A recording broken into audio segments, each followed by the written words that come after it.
ನಲ್ಲಿ 13 ಜನರ ದುರಂತ ಅಂತ್ಯ, ಸಚಿವ ಮಧು ಬಂಗಾರಪ್ಪ ಭೇಟಿ. ಈ ಕುರಿತ ಬಿಗ್ ಬ್ರೇಕಿಂಗ್ ನ್ಯೂಸ್ ಬರ್ತಾ ಇದೆ, ಬನ್ನಿ ನೋಡೋಣ.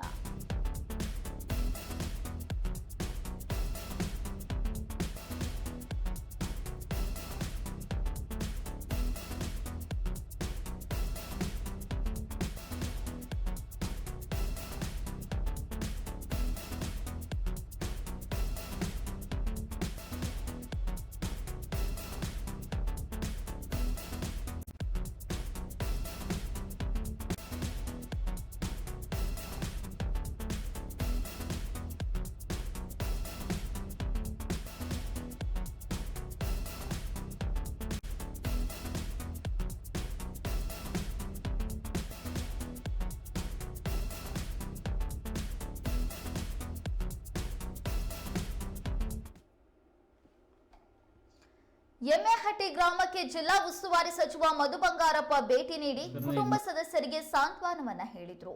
ಹಾವೇರಿಯ ಬ್ಯಾಡಗಿ ಬಳಿ ನಡೆದ ಭೀಕರ ಅಪಘಾತದಲ್ಲಿ ಈ ಗ್ರಾಮದ 13 ಜನರು ದುರಂತ ಅಂತ್ಯವನ್ನ ಕಂಡಿದ್ರು.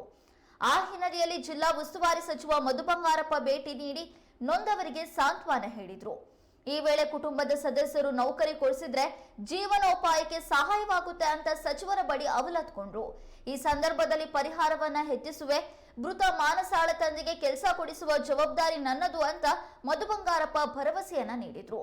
ಕಳೆದ ರಾತ್ರಿ 13 ಜನರ ಅಂತ್ಯಕ್ರಿಯೆಯನ್ನ ಗ್ರಾಮದಲ್ಲಿ ನಡೆಸಲಾಗಿದೆ. ಈ ದುರಂತದಿಂದ ಇಡೀ ಗ್ರಾಮದಲ್ಲಿ ಸ್ಮಶಾನ ಮೌನ ಆವರಿಸಿದೆ.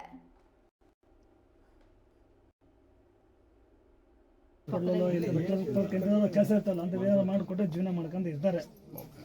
ನಮ್ಮ ಸರ್ಕಾರಕ್ಕೆ ಅದೊಂದೇ ಮನೆ, ಬೇರೆ ಏನಿಲ್ಲ.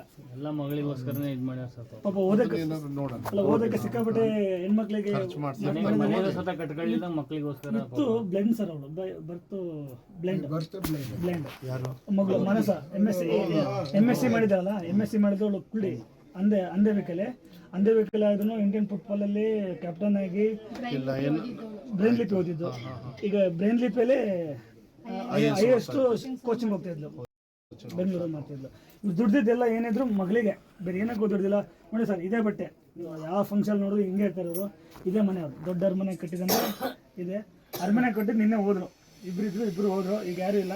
ಈಗ ಸರ್ಕಾರದಿಂದ ನಮ್ಮ ಬಂಗಾರಪ್ಪಾಜಿಯವರು ಹಳೆ ಹೆಸರು, ನೀವು ಏನಾರು ಮಾಡಿ ಒಂದು ಎಂತಾದ್ರು ಒಂದು ಕೆಲಸದ ವ್ಯವಸ್ಥೆ ಮಾಡ್ಕೊಂಡು ಅದೇ ಸರ್, ಹೌಸ್ ಕೀಪಿಂಗ್ ಬೇಡ ಸರ್. ಒಳಗಡೆ ಏನೋ ಅದೇ ಹಂಗೆ ತಂದು ಕೊಡೋಕ್ಕೆಲ್ಲ ಇರ್ತಾರಲ್ಲ ಅಂತ, ಅವ್ರಿಗೇನು ತುಂಬಾ ವರ್ಷ ಕೆಲಸ ಮಾಡಂಗಿರ್ಬೇಕು. ಅದೇ ಸರ್, ಅದೇ ಫಿಸಿಕಲಿ ಎಫೆಕ್ಟ್ ಆಗಿ ಒಂದು ವರ್ಷ ಮಾಡಿ ತೆಗೆದು ಬಿಡ್ತಾರೆ. ಅದನ್ನ ನೋಡ್ಬೇಕು. ಔಟ್ಸೋರ್ಸ್ ಕೊಡ್ಸೋದು 2 ನಿಮಿಷ, ಅದೆಲ್ಲ ಪರ್ಮನೆಂಟ್ ಅಲ್ಲ. ಮಾಡ್ಕೊಟ್ರೆ ಈ ಗೌರ್ಮೆಂಟ್ ಹಾಸ್ಪಿಟಲ್ ಕೆಲಸ ಇರ್ತಲ್ಲ ಅಂತ ಮಾಡಿಕೊಟ್ರೆ ಜೀವನ ಮಾಡ್ಕೊಂಡು ಇರ್ತಾರೆ. ನಮ್ಮ ಸರ್ಕಾರಕ್ಕೆ ಅದೊಂದೇ ಮನೆ, ಬೇರೆ ಏನಿಲ್ಲ. ಎಲ್ಲ ಮಗಳಿಗೋಸ್ಕರನೇ ಇದು ಮಾಡ್ಯಾರ ಸರ್. ವಿಚಾರ ಎಲ್ಲ ಮಾತಾಡಿದೆ.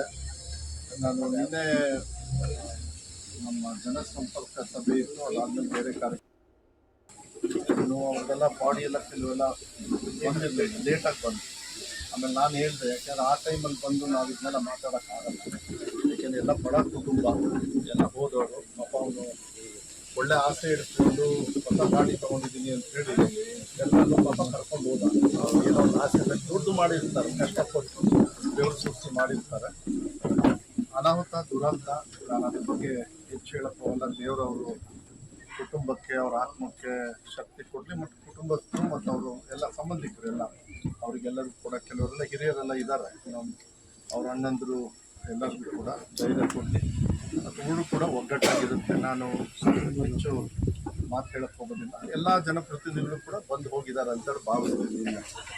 ಅದೇ ರೀತಿ ಈಗ ಇಲ್ಲಿ ಒಬ್ಬರು ಮನೆ ಬಂದಿದೆ, ಅಲ್ಲಿ 3 ಜನರು. ಮತ್ತು ಭಾಳ ಮನ್ಸಿಗೆ ನೋವಾಗೋದೇನು ಅಂತ ಹೇಳಿದರೆ, ಆ ಹೆಣ್ಮಗಳು ಕಣ್ಣಿಲ್ಲ ಅಂದ್ರೂ ಪಾಪ, ನಾವು ಕೆಲಸತಿ ಸರಿ ಇದ್ರೂ ನಾವು ಸರಿ ಇರಲ್ಲ, ಎಲ್ಲ ಸರಿ ಇರ್ತೈತಿ. ಆ ಹೆಣ್ಮಗಳು ಕಣ್ಣಿಲ್ಲ ಅಂದ್ರೂ ಇದನ್ನು ಓದಿ IAS ಕೋಚಿಂಗ್ ಎಲ್ಲ ಮಾಡಬೇಕು ಅಂಥೇಳಿ ಮತ್ತು ನ್ಯಾಷನಲ್ ಲೆವೆಲಲ್ಲೆಲ್ಲ ಸಾಧನೆ ಮಾಡಿದ್ದಾರೆ. ಅದೆಲ್ಲ ಅವ್ರ ಕುಟುಂಬಕ್ಕೆ, ಅವ್ರ ತಂದವ್ರು ಇಲ್ಲೆಲ್ಲೋ ಇದ್ದಾರೆ, ನನಗೆ ಗೊತ್ತಿಲ್ಲ. ನನಗೆ ಅಲ್ಲಿ ಮನೆಗೆ ಇದ್ದಾರೆ. ಅವ್ರ ಕುಟುಂಬದಲ್ಲಿ ಪಾಪ ಅವ್ರ ಮನೇನೂ ಕಟ್ಕೊಂಡಿಲ್ಲ. ನಾನು ಅದಕ್ಕೆ ಅವ್ರ ಮನೆಗೆ ಹೋದಾಗ ಅದನ್ನು ನೋಡಿದೆ. ಫಸ್ಟ್ ಮನೆ ನೋಡ್ಬೇಕು, ಅವಾಗ ಗೊತ್ತಾಗುತ್ತೆ. ಅವ್ರ ಮನೆ ನೋಡಿದ್ರೆ ಅವ್ರ ದುಡ್ಡೆಲ್ಲ ಎಲ್ಲ ಹಾಕ್ಯಾರೆ, ಏನು ಸಹಕಾರ ಮಾಡಿದ್ದಾರೆ ಅವ್ರ ಹೆಣ್ಮಕ್ಳಿಗೆ ಅಂತೇಳಿ ಇಬ್ಬರು ಹೆಣ್ಮಕ್ಳನ್ನ ಇಟ್ಕೊಂಡು ಮಾಡಿದ್ದಾರೆ. ಈಗ ಇಂಥ ಸಂದರ್ಭದಲ್ಲಿ ನಾನು ಭಾಷಣ ಮಾಡಕ್ಕೆ ಹೋಗೋದಿಲ್ಲ. ಸರ್ಕಾರದಿಂದ ಕೆಲವು ಸವಲತ್ತುಗಳನ್ನು ನಾವು ಕೊಡಬೇಕಂತ, ಸಹಕಾರ ಕೊಡಬೇಕಂತ ಅವ್ರಿಗೇನೋ ಕೆಲಸದ ವಿಚಾರ ಹೇಳಿದ್ದಾರೆ. ನಾನು ಅದನ್ನು ನಾನು ಜವಾಬ್ದಾರಿ ತಗೊಳ್ತೀನಿ. ಅವ್ರ ಹೆಸರೇನು? ಶರಣೋಜಿದು ಫಸ್ಟು ನಾನು ಮಾತು ಕೊಡ್ತೀನಿ. ಅವ್ರಿಗೆ ಕೆಲಸನ ಏನಾದ್ರು ಒಂದು ವ್ಯವಸ್ಥೆ ಮಾಡಿಕೊಡೋಣ, ಯಾಕಂದ್ರೆ ಅವ್ರಿಗೆ ಗೊತ್ತಿರ್ತಾರೆ. ಅದ್ರ ಜೊತೆಗೆ ಸರ್ಕಾರ ಈಗ 2 ಲಕ್ಷ ರೂಪಾಯಿ ಅನೌನ್ಸ್ ಮಾಡಿದೆ. ಸಂಗಮೇಶ್ವರ್ ಅವರು ಕೂಡ ನಿನ್ನೆ ಬಂದಿದ್ದಾರೆ. ನಿನ್ನೆ ಮಾನ್ಯ ಮುಖ್ಯಮಂತ್ರಿಗಳಿಗೆ ಮಾತಾಡೋಕ್ಕೆ ಪ್ರಯತ್ನ ಪಟ್ಟರು, ಸರ್ಕಾರನೂ ನಮ್ಮದೇ ಇರೋದ್ರಿಂದ ನಾನು ಅದನ್ನು ಹೆಚ್ಚು ಮಾಡಿಸ್ತೀನಿ. ಸರ್ಕಾರದ ವತಿಯಿಂದ ನಾನು ಹೆಚ್ಚು ಮಾಡಿಸ್ತಕ್ಕಂಥ ವ್ಯವಸ್ಥೆ ಉಸ್ತುವಾರಿ ಸಚಿವನಾಗಿ ನಾನು ಅದನ್ನು ಮಾಡ್ತೀನಿ. ಅದ್ರ ಜೊತೆಗೆ ಗೀತಾ ಶಿವರಾಜ್ ಕುಮಾರ್ ಅವರು 1 ಲಕ್ಷ ಒಂದೊಂದು ಯಾರು ತೀರ್ಕೊಂಡು ಹೋಗಿದ್ದಾರೆ ಅವ್ರಿಗೆ ಕೊಡಬೇಕಂತ ಹೇಳಿದ್ದಾರೆ. ಅದನ್ನು ಕೂಡ ನಾನು ಕಳಿಸ್ಕೊಡ್ತಕ್ಕಂಥದ್ದು ವ್ಯವಸ್ಥೆನ ಅದನ್ನು ಕಳಿಸ್ಕೊಡ್ತಕ್ಕಂಥದ್ದು ವ್ಯವಸ್ಥೆನ 1 ಲಕ್ಷ ಕಳಿಸ್ಕೊಡ್ತೀನಿ. ಮತ್ತು ಯಾರ್ಯಾರು ಹಾಸ್ಪಿಟ್ಲಲ್ಲಿದ್ದಾರೆ ನಾನು ಮಾಹಿತಿಯನ್ನು ಅವ್ರಿಗೆ ವೈಯಕ್ತಿಕವಾಗಿ, ಯಾಕೆಂದ್ರೆ ನಾನು ಹೆಚ್ಚು ತಗೊಳ್ಳಿಲ್ಲ ಯಾರು ಎಷ್ಟು ಜನರು ಹಾಸ್ಪಿಟ್ಲಲ್ಲಿ ಇದ್ರು ಏನೇನು ಆ ಮಾಹಿತಿ ಇದೆ. ಅವ್ರು ಯಾವ ಕಂಡೀಷನ್ ಅಲ್ಲಿ, ಯಾಕಂದ್ರೆ ಇನ್ನಿಬ್ರು ಕ್ರಿಟಿಕಲ್ ಆಗಿ ಇದ್ದಾರೆ. ಇಬ್ರು ಅವ್ರದ್ದು ಏನೇನು ಕಂಡೀಷನ್ ಅಂತ ಹೇಳಿ ಅಲ್ಲ ಗೊತ್ತಾಯ್ತು. ಅದು ಹುಬ್ಳಿ ಹಾಸ್ಪಿಟಲ್ ಇದೆ, 2 ಲಕ್ಷ ಬಿಲ್ ಆಗಿದೆ, ಪೇಮೆಂಟ್ ಮಾಡೋಕ್ಕೆ ಒತ್ತಾಯ ಮಾಡ್ತೀನಿ. ಆಯ್ತು, ನಾನು ಅದನ್ನ ನಾನು ಈಗ ಮಾತಾಡ್ತೀನಿ. ನಾನು ಮಾತಾಡ್ಬಿಟ್ಟು ಅದೇನು ಮಾಡ್ಬೇಕು ಅಂತ ಮಾಡ್ಸೋಣ. ನನ್ನ ಕಡೆಯಿಂದ ಮಾಡೋಣ. ಅಲ್ಲ ನಾನು ಮಾತಾಡ್ತೀನಿ. ಅದು ಮಾತಾಡಿಸಿ 4 ಜನರು ಅವ್ರದ್ದು ಏನೇನು ಕಂಡೀಷನ್ ನಾನು ತಗೊಳ್ತೀನಿ. ನಾಳೆ ಬೆಳಗ್ಗೆ ನನಗೆ ಹನುಮಂತು ಇಲ್ಲಿ ಮತ್ತು ಲೀಡರ್ಸ್ ನೀವೆಲ್ಲರೂ ಕೂಡ ಯಾರು ನನಗೆ ಮಾಹಿತಿ ಕೊಟ್ಟರೆ ನಾನು ಕೂಡ ಮಾತಾಡ್ತೀನಿ, DC ಅವ್ರಿಗೂ ಮಾತಾಡ್ತೀನಿ. ನಾನು ಮಾಡಿ ಏನು ಸಹಾಯ ಮಾಡಬೇಕು ನಾವು ಮಾಡೋಣ. ಯಾಕಂದರೆ ಇದಕ್ಕಿಂತ ಹೆಚ್ಚು ಭಾಷಣ ಮಾಡಿ ಇದ್ರದ್ದೆಲ್ಲ ಉಪಯೋಗ ಆಗುತ್ತೆ. ಎಲ್ಲರೂ ಕೈ ಜೋಡಿಸ್ಬೇಕಾಗುತ್ತೆ. ಅವರು ಸಹಕಾರ ಮಾಡೋದನ್ನ ಮಾಡೋಣ. ನಾನು ಇನ್ನೊಂದು 4-5 ದಿವಸದೊಳಗೆ ಅವ್ರಿಗೆ ಜನ ಹೋಗಿ ಸರ್, ಇವಾಗ ಒಳಗಡೆ ಬಿಡ್ಲಿಲ್ಲ ಸರ್. ಅಲ್ಲೇ ಆಪರೇಷನ್ ಕರ್ಕೊಂಡು ಹೋಗಿದ್ದಾರೆ ಸರ್. ನಾನು ತಿಳ್ಕೊಳ್ತೀನಿ, ತಗೊಳ್ಳಿ. ನಾನು ತಿಳ್ಕೊಂಡು ಅವ್ರ ಕುಟುಂಬಸ್ಥರಿಗೂ ಇಲ್ಲ ಊರವರಿಗೆ ನಾನು ಹೇಳ್ತೀನಿ, ಅದನ್ನ ಮಾಹಿತಿ ಕೊಡ್ತೀನಿ.